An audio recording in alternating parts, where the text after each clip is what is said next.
बहुत बहुत शुक्रिया सम्मानित मंच और इस सभागार में उपस्थित सभी गणमान्य लोगों को मेरा अभिवादन। आज इस राष्ट्रीय ओबीसी सम्मेलन में जो एक तस्वीर लगी है, मैं अपनी बात वहां से शुरू करूंगा और एक ही विषय पर अपनी बात रखूंगा। ये दुनिया एक बगीचे की तरह है और इस बगीचे को संभालने, संवारने और बचाए रखने के लिए हर दौर में एक माली की जरूरत होती है। वो कांटों को, बेतरतीब झाड़ियों को सहेज करके इसे खूबसूरत बनाते हैं, रहने लायक बनाते हैं। इस देश में भी एक माली ऐसा हुआ जिसे आम आवाम ने महात्मा का खिताब दिया, मगर उसे बिसरा दिया गया। मैं उस माली से महात्मा बने शख्स की एक सबसे तेज जलती हुई मशाल से अपनी बात यहां पर इस सभागार में रखना चाहता हूं, और वो मशाल थी शिक्षा की। 19 अक्टूबर 1882 का दिन था। हंटर कमीशन के सामने इस देश के कमेरा जाति के लोगों की शिक्षा और किसानी की बात को रखने के लिए ज्योतिबा फूले अपनी बात रखते हुए एक कोटेशन देते हैं, और वो ये कहते हैं कि इस देश में हुआ ये है कि थोड़े से लोगों ने, जिन्होंने न कभी जीवन में नहर बनाया न बांध बनाई, उन्होंने पानी रोक लिया है और इस देश की बहुत बड़ी आबादी तक उस पानी को पहुंचने नहीं दिया है। मैं उस बहुत बड़ी आबादी की तरफ से आपके सामने ये कहने आया हूं कि शिक्षा एक साथ इस पूरी कमेरा जाति की बहुसंख्यक आवाम की मुक्ति का रास्ता है, किसानों की मुक्ति का रास्ता है। वो महात्मा फूले जिन्होंने इस देश को तर्क बुद्धिवाद से लड़ने के लिए एक अस्त्र दिया, जो ज्ञान की सत्ता प्रतिष्ठानों के बीच, जिन्हें खुद स्कूल से बेदखल करना पड़ा, उनके पिता ने उन्हें बेदखल किया, लेकिन फ्रांसीसी क्रांति, अमेरिकी क्रांति से होते हुए अपने गुलामगिरी संघर्ष करने वाले उन अमेरिकी क्रांति के योद्धाओं को समर्पित की और उनसे अपील की कि इस देश की मुक्ति तब होगी जब हम गुलामी से मुक्त होंगे। और वहां उन्होंने ये बात समझाई कि इस देश में जैसे जूते बनाना मोची का धर्म नहीं, धंधा है, लकड़ी के औजार बनाना एक कुम्हार का धर्म नहीं, धंधा है, वैसे ही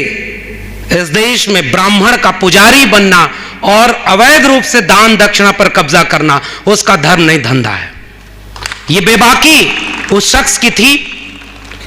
और उससे वो ताकत लेकर के इस देश की आधी आबादी को आच्छादित करने वाले अन्य पिछड़े वर्ग को जो पहचान मिली, मंडल कमीशन के रूप में एक मुकम्मल पहचान मिली वर्ग की, उस पहचान की ओर से जो सबसे अहम सवाल है, जिसमें से एक है जो दिलीप जी ने कहा, जाति जनगणना, मैं उसमें से एक महत्वपूर्ण सवाल शिक्षा की बात करूंगा। और शिक्षा की बात इसलिए क्योंकि उस आधी आबादी के साथ जो सबसे बड़ा संकट है, इस देश के अन्य पिछड़े वर्ग के साथ जो फिलहाल मुझे लग रहा है सबसे बड़ा संकट है, वो ये कि वो अपनी सांस्कृतिक जड़ों से उस हद तक नहीं जुड़ा है जितना उसे जुड़ना चाहिए था। वरना ज्योतिबा फूले, सावित्रीबाई फूले से लेकर के ईवी रामास्वामी नायकर पेरियार, शिवदयाल सिंह चौरसिया, चंद्रिका प्रसाद जिज्ञासु, पेरियार ललई सिंह यादव, रामस्वरूप वर्मा, जगदेव प्रसाद कुशवाहा, अब्दुल कयूम अंसारी और आसिम बिहारी की तस्वीरें, उनकी किताबें, उनका संघर्ष इस देश के अन्य पिछड़े वर्ग के घर की किताबों के दौर में होता। और वो इसलिए नहीं हुआ क्योंकि हमने शिक्षा की अहमियत नहीं समझी। और अब इस समय देश में यह हो रहा है कि आपका हक आपसे छीना जा रहा है, और उसमें सबसे पहला हक जो छीना जा रहा है, चौतरफा हमलों का दौर है, उसमें जो सबसे खतरनाक हमला है, जिसका असर बहुत दूर तक होना है, वो है आपके बच्चों के हाथ से शिक्षा छीनी जा रही है। पहले वो स्कूल और विश्वविद्यालय जो पब्लिक फंडेड हुआ करते थे, उन पब्लिक फंडेड एजुकेशन सिस्टम में 1950 में जब भारत बना तो एक मुकम्मल मुल्क बनना था, यानी जो हाशिए पर जिसे ढकेला गया उसे भी मुख्य धारा में लाना है। तो किसी की जेब में कितना पैसा है इससे नहीं तय होगा कि उसे तालीम कैसे मिलेगी। इसलिए राज्य की जिम्मेदारी थी कि वो बेहतर स्कूल बनाए, वो बेहतर विश्वविद्यालय बनाए, और 90 तक वो काम धीरे धीरे हुआ। लेकिन 90 के बाद जब वो विश्वविद्यालयों में पहली बार बहुजन तबके के लोग आने लगे, उसमें एक साथ पैरेलल एक तरफ नियो लिबरल पॉलिसीज आ रही हैं और दूसरी तरफ विश्वविद्यालयों में आरक्षण के बाद पहली बार लोग जब आए, उन विश्वविद्यालयों को ही बर्बाद करने की कोशिश शुरू हो गई। उस कोशिश में सब गुनहगार हैं। और अभी वो कभी not available, not found suitable, तो कभी उनके लोग जब पीएचडी में इंटरव्यू देने जाते हैं वहां एडमिशन नहीं, उनके मनमाफिक रिसर्च नहीं करने दिया। और वो खेल 2021 तक चलता है कि जेएनयू जैसे देश के सबसे प्रतिष्ठित संस्थान में रिजर्व कैटेगरी के लोगों को 30 नंबर के वाइवा में 1 नंबर दिया जाता है। इसलिए मुझे लगता है कि आज अगर हम इस ओबीसी कॉन्क्लेव में जो बात कंचाइलिया सर ने कही उसे आगे बढ़ाते हुए कि शिक्षा के साथ जो कई तरफ से हमला है उसका मुकम्मल दस्तावेज उन्होंने बनाया है, नई शिक्षा नीति। पहले वो विश्वविद्यालयों के ऊपर हमला करते रहे, जस्ट मिनट,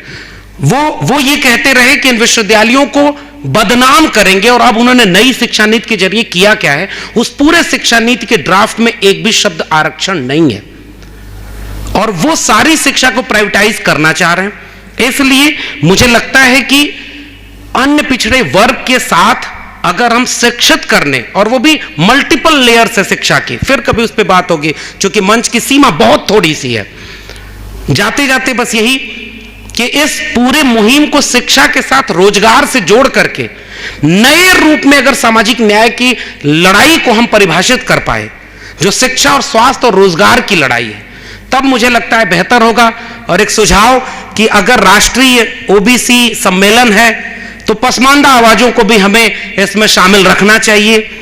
ओबीसी की तमाम जातियों को जोड़ना चाहिए और मुकम्मल रूप से एक बड़ी लड़ाई लड़नी चाहिए। उम्मीद है कि हम बेहतर लड़ाई लड़ेंगे, पढ़ाई करेंगे और आने वाले कल में कुछ बचा पाएंगे जो विरासत में हमें मिला है। बहुत बहुत शुक्रिया।